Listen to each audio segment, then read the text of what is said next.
What's up everyone, Rational Primate here. My first video. Today we're going to be talking about Medicare for All. Why do I think it's an important policy? Why do we need it? How do we pay for it? And what are the implications for the nation? So what is Medicare for All and why do we need it?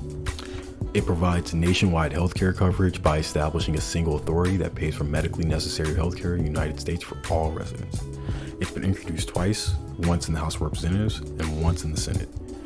H.R. 676 was introduced by Representative John Conyers Jr. and S-1804 was introduced by Senator Bernard Sanders. Why do we need it? In 2017, there were 30 million uninsured Americans under the age of 65.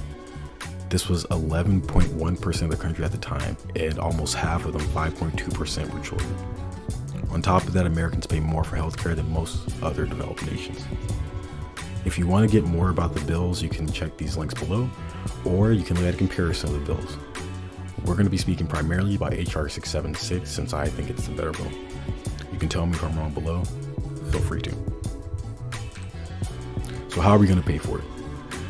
I find that to be an interesting question since we're talking about the well-being of our fellow citizens, because this question comes up it's so prevalent.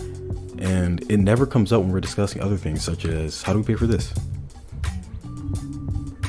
You know, over 50% of our budget goes to defense. How do we pay for that?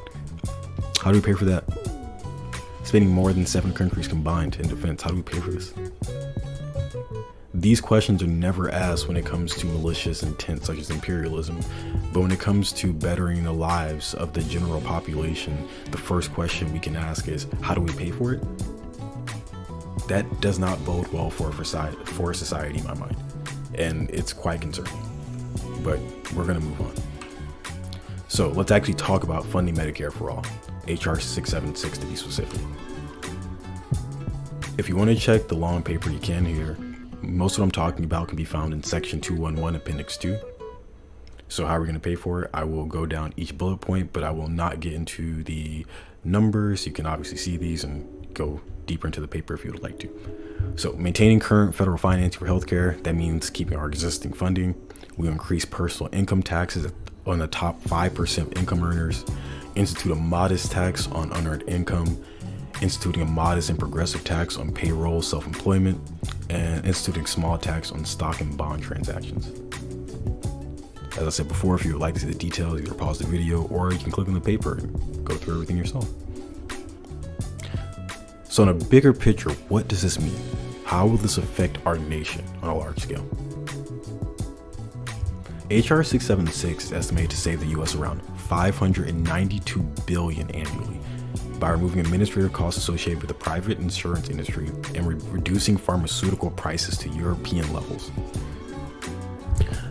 These savings from single payer could fund $343 billion in improvements to the healthcare system and $51 billion in transition costs out of our for-profit systems. 95% of all U.S. households would save money, and over time, we would save $1.8 trillion and reduce health cost inflation, which will make comprehensive health benefits sustainable for future generations as well. That's all I got here, guys. I just want to present this information to you, provide you with these articles. Let me know what you think below. Comment, subscribe, share, all that stuff, and I will talk to you all later. Peace out.